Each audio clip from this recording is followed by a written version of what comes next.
Hi everybody, I'm Tim from troutandfeather.com, and in this fly tying tutorial we're going to be tying a great looking dry fly pattern with some very easy wings. Stay tuned.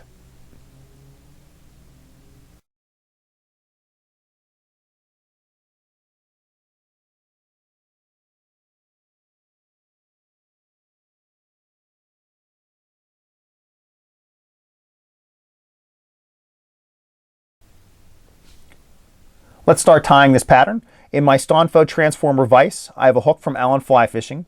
This is their D103BL. It's a size 14. I'm choosing that size because this is going to be representing a larger blueing olive for me today, though you want to select your size according to whichever mayfly you're going to be representing whenever you're fishing this pattern. So choose that size wisely. We're first going to add a thread base. This is 8/0 uni thread. The color's gray. I'm going to tie in closer to the eye, get my excess out of there, then we're going to tie back to approximately where the barb would be, though this is a barbless hook. Next we're going to tie in our tailing fibers, and for that we're going to be using some Coque de Leon. I really love tying with Coque de Leon. Here's a look at one of the feathers sitting on my bench right now. There are a bunch of these just sitting out. What's great about them is that they have incredible modeling, and also they're very durable and resilient fiber. So keep that in mind if you're going to be choosing these. I'm very partial to the dark and the medium Pardo colors. I'm going to select a healthy clump of them, basically enough to float a size 14 fly. So that's going to be around 8 or 10. I just want to make sure they're lined up. Once they are, get them off of that stem. Make sure all their tips are lined up accordingly. I want them so they're basically the same length as the shaft of the hook. Just going to switch it over to my left hand. We're going to lock these in place with just a few wraps. After I do that, I want to check the length. If I'm okay with the length, then I'm going to just take one thread wrap and wrap it underneath them. So I'm just going to pick up the fibers and wrap one underneath them just to kind of help cock those upwards a bit. Then I'm going to move forward because we next want to tie in our wing. Now let me show you the wings that we're going to be using today, and these are some really slick wings. These are wings from Hemingway's. They're called Mayfly Wings 2. I got these from frostyfly.com, and they are very slick wings to tie, and more importantly, they look great. There's all the sizes, and you can see the colors, so I'm using the dark color. The size is small. And you get these wings, and they come in this little sheet. One side's glossy, one side's dull. I prefer to take them off one at a time and fold them so they're all folded ahead of time. And I want them folded so that the dull sides are out. I don't want a real shiny side out. I'll show you what I mean by the shiny side. I don't want this fly reflecting too much. That could look good if you're placing it down like a spinner. But once we have these folded, I'm going to hold this one upside down. You can see there's little tabs on the bottom, and those are basically tie-in tabs. They make it really slick for us. Now, the one thing that I kind of do that's a little bit different, I alter this a bit because the back tab was just a hair long on mine. Thus, I just took my scissors, I trimmed it off, so it's basically now the same length as the front tab. And to apply these, it's really simple. I'm just going to advance my thread forward a little bit. I'm going to tie in the front tab first, so it's just about reaching the eye of the hook. Don't worry about going over this too many times. It will be secure in there, trust me. Now for the back one, we have to kind of play around a bit because you're going to start tying it in, you're going to think, geez, this is not going to look right. Just get a few wraps in place. Don't overthink this. If these things start to bend, don't worry, they'll bend back in place. So let's just make sure they're secure. And the one thing that I really want to mention is that if you pull these forward, they will make a sound that makes it seem like you just cracked them. And we may have lifted a piece of them off of the inner base, we'll call it, on them, but there's no problem. If you do that, all you have to do is just put a few figure-8 wraps in them. So I'm just going to try to cock them forward, and I'm looking at it right now, and the back side of it, probably because I was talking, has kind of started leaning your way. So I'm just going to try to realign that by putting my finger there. I want to get some really, not necessarily heavy-duty locking wraps, but I want to make sure there's a smooth transition from my body onto these back tabs, because we're going to be using a quill body, which we're going to be getting to very, very soon. All right, once this is in place, which it's just about there, I'm going to put a couple figure eights in the middle of them, bend them up, fold them, and there are the realistic wings. Don't those look great? All right, let's move back to the tie-in point for our wings, and that's also going to be the tie-in point for our Biot body. So I'm going to grab a Biot body. I really love using these turkey Biot quills for my Biot bodies. I'm going to be using the shorter feather side, so I have to pull these ones off. So there's a long side and there's a shorter side. The shorter side makes some really incredible bodies. And whenever I take it off, sometimes I cut them, but when I cut them, it really leaves them short. If I'm going to be using a longer Biot, or if I need a longer one, I want to try to pull it away from there. And by pulling it away from the stem, I get a little bit more to this feather. And by getting just that little bit more, I trim all that little excess, I have a little bit more of a holding point for whenever I'm tying this. Now to lock these fibers in place, I'm going to tie them in tip first.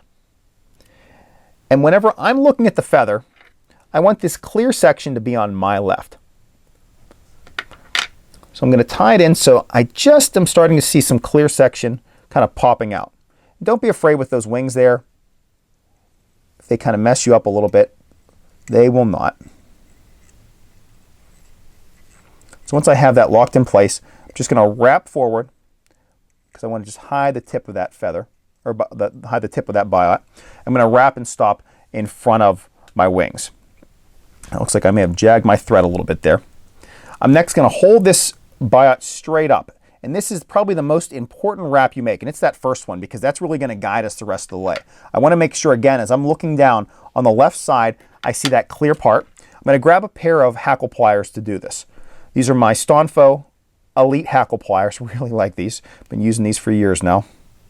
I want to grip them really high up this Biot.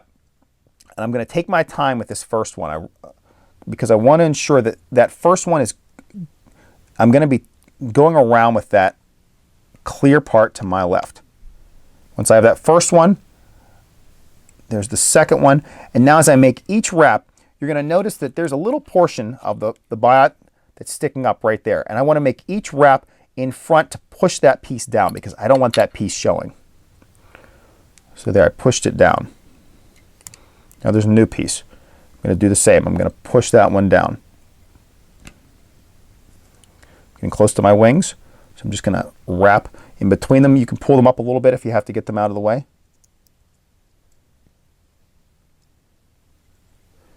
And as I get really close to the front, I'm going to make my last wrap so that as I get underneath them, I can tie in just in front of those wings, but I really don't want this Biot body to be pushing them or forcing them to go in a direction that will not benefit this fly. So I'm simply locking this underneath. All we need are a couple wraps. Let's bring our scissors in.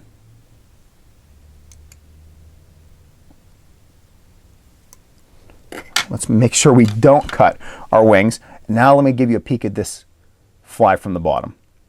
It is looking pretty. Now when I'm looking under there, I'm seeing this Biot kind of got enlarged in a sense, so I'm just going to make a couple wraps over it, lock it down. Once I have that piece just looking a little bit more uniform with the rest of the body, we're now ready to add our final material, and those are our legs. So to add these legs in, we're next going to put in a dubbing loop, and then we're going to be tying in some Cdc legs. Now let's prepare the Cdc legs first.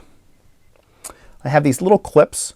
These are again from Stonfo, and they're basically similar to a bulldog clip. I'm just going to take some Cdc. I'm going to go for some longer fibers, and I want to capture that Cdc in the clip. Now I want to try to get it around the halfway point, but I do not have to worry about being so precise. Once I get it around that point, I'm going to trim the Cdc close to the stem, and it's going to leave me with all this Cdc in my clip. I'm going to set that to the side, and now I'm going to create a little dubbing loop directly behind my wings. So I'm just going to grab my dubbing loop tool,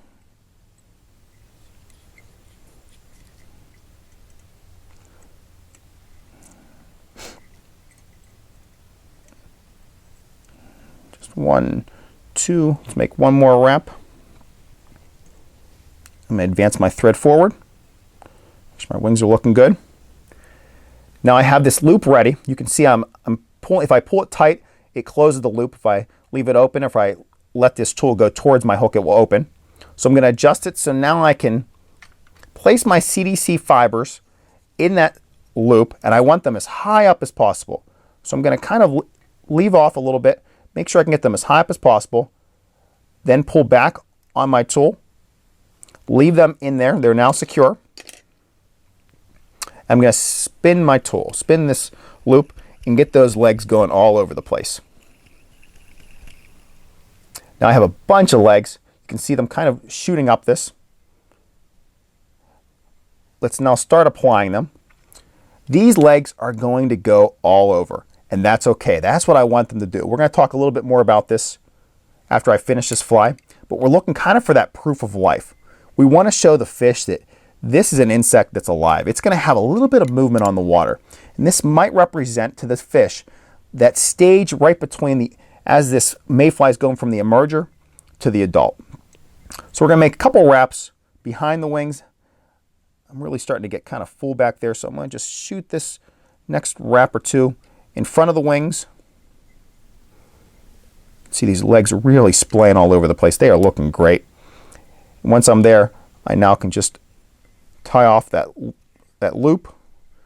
I'll give it 3 wraps. Trim that close. Now we have these legs just going all over. This thing's looking great. I'm going to pull all my CDC back just so I can get a clean head. Advance my thread. And let's go immediately to a whip finish.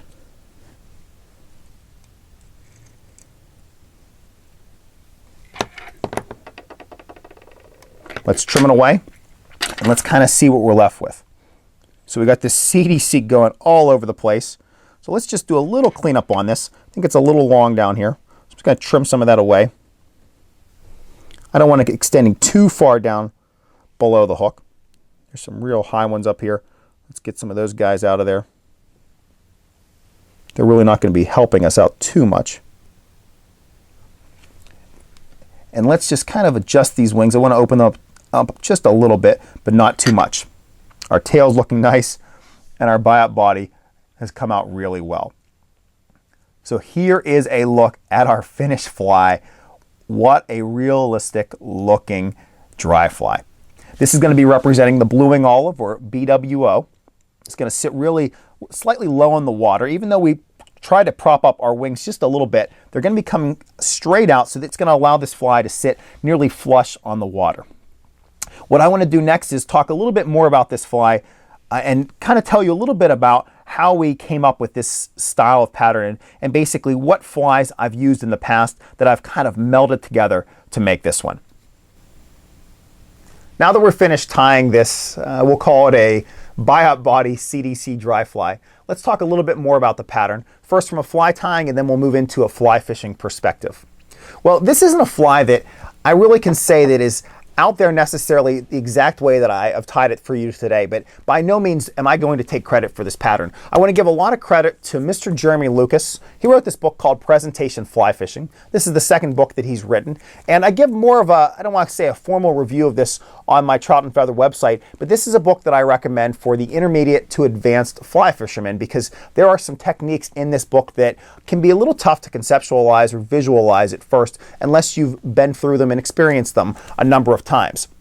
But from a fly tying perspective, this is really a great book because Mr. Lucas, he was a fly fisherman for Team England. He was part of their competitive fly fishing team, and he recommends just a few patterns, and he tries to keep it as simple as possible. And one of the patterns that he recommends is called the quill plume tip, and it's a very basic fly that looks incredible. Basically nothing more than a Coq de Leon tail, Biot body, and a little CDC plume tip at the front. And it absolutely works. Trust me with that, or trust me on that.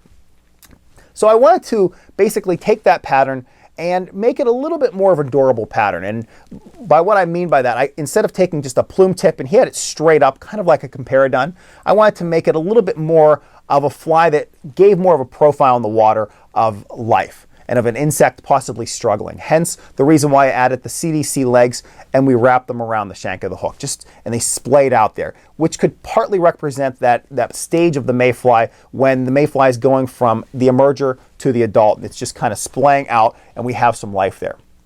The other thing that I was looking for, I wanted to add some prominence with that wing, and we used that really easy, I guess we'll call it the Mayfly Wing that I got from frostyfly.com, and it is such a simple wing to just tie in. It looks great and it's extremely durable. So let's kind of put that fly together. That's really the background to this pattern, and we have a really great fly that floats well. We can definitely use it if we're thinking about, we'll say, floating another fly with it. We'll call it a dry dropper combo. And that second fly can be a smaller beadhead, it can be a smaller nymph, but definitely something that's not too heavy because we don't want to drag this CDC fly underwater. But what's really great about this fly that we just tied in this video, even though we tied it to represent a blue wing olive, it's one that we can easily vary to mimic all the other dry flies out there, all the other mayflies out there, I should say. Now, something really simple to do, say you really love to fish the sulfur hatch. All you simply have to do is just adjust the shade of the tail, maybe make it a little bit lighter. The shade of the body, get more of that yellow-orange color in there, or whatever color matches the natural sulfur or PMD in your area. Keep those CDC legs kind of splayed out there, and then just choose that wing, and you can go maybe one shade lighter with the wing. What's great about that wing, there's all kinds of different colors. Light yellow, light gray, gray, tan, and dark. I was using the dark today.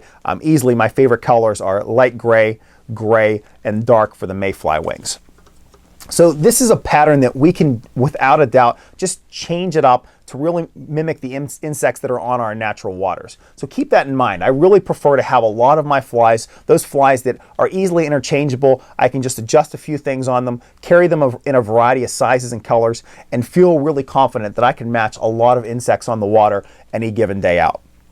Now let's kind of shift gears into that fly fishing perspective, and I kind of already alluded that this is a type of fly that I'll fish, especially to rising trout. Trout that I feel I may have put a couple other patterns over and they didn't instantly go after them. Maybe I've had a lot of success on a parachute pattern all day, but I've moved into a position where the fish have a little bit more time and I really want to slow things down a little bit and give them a fly that looks a lot more realistic. That's when I'm going to switch to this Biot body because it looks great. It looks very, we'll say, natural. It really does a great job of imitating that natural insect. And then we're going to have that prominent wing. So we have a lot of those features that the fish can be keying in on. And this is a fly that I would, without a doubt, put over those fish probably by itself first before I add a dropper to it.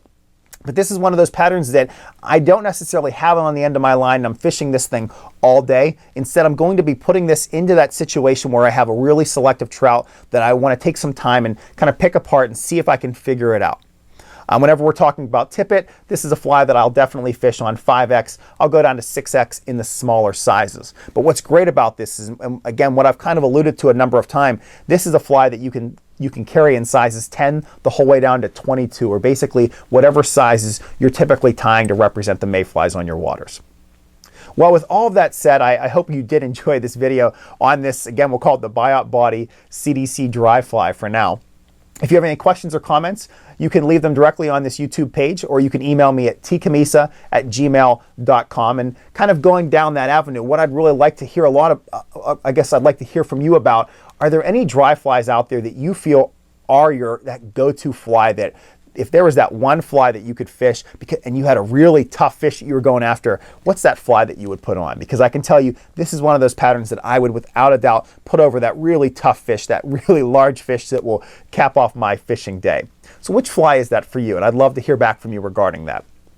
If you'd like to watch more of my fly tying or fly fishing tutorials, you can view them at my website, which is troutandfeather.com. I also have a Facebook page, and if you like that, you'll receive regular updates about fly tying, fly fishing, and the such. I also am going to try my best to put links in the description of this video to give you basically access to some of the materials, some of the tools that I use today. Not all of them are really easy to find in the United States, some of the Stonfo tools especially, but for the hook, for the wings from frostyfly.com, I will absolutely put links in the video's description so you can just click there if you're looking to purchase those from someone. Well, with all of that said, Thank you so much for watching this video, and I hope you've enjoyed this presentation on, again, we'll call it that Biot Body CDC dry fly.